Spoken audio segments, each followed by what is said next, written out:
Hello students, welcome back. Welcome back to my channel.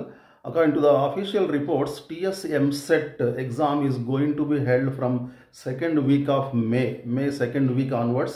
So today or tomorrow, within 2-3 days, exam dates will be announced. The government is planning to change the name. So it is planning to delete the letter M because medical admissions are not being done based on MCET examination. So that is for NEET separate exam is there, central level exam is there. So it is planning to remove the letter M. So the name is going to be changed, and today or tomorrow government will pass the order, GO will be passed, and dates will be announced very soon.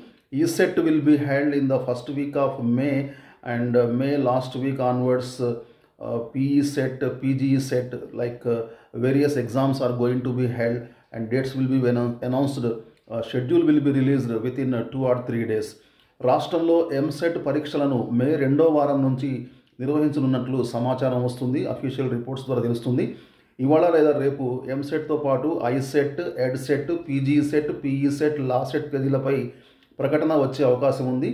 EAMCET పేరు మార్పుపై GO జారీ అయితే ఇవాళ సాయంత్రానికే exams డేట్స్ని వెల్లడించబోతున్నారు. అంటే ఎంసెట్లో ఎం లెటర్ని తీసివేయాలని చెప్పేసి plan చేస్తున్నారు. ఎందుకంటే మెడికల్ అడ్మిషన్స్ దానికి నీట్ ఉంది, ఈ ఎగ్జామ్ ద్వారా జరగట్లేదు కాబట్టి ఎం అనే లెటర్ ఉండటం, మెడికల్ అనే లెటర్ ఉండటం మనకి అనవసరమని వాళ్ళు భావిస్తున్నారు. ఎందుకంటే ఆల్రెడీ ఏపీలో కూడా ఈఏపీ సెట్గా నేమ్ చేంజ్ అయింది. ఇక్కడ కూడా తదనుగుణంగా ఈ పేరు మార్చే అవకాశం ఉంది.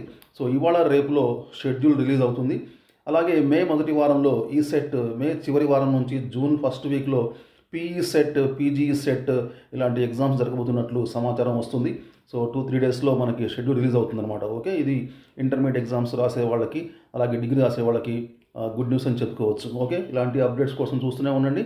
Please like, share, comment and subscribe to my channel. See you very soon. Till then take care. Bye bye. Jai Hind.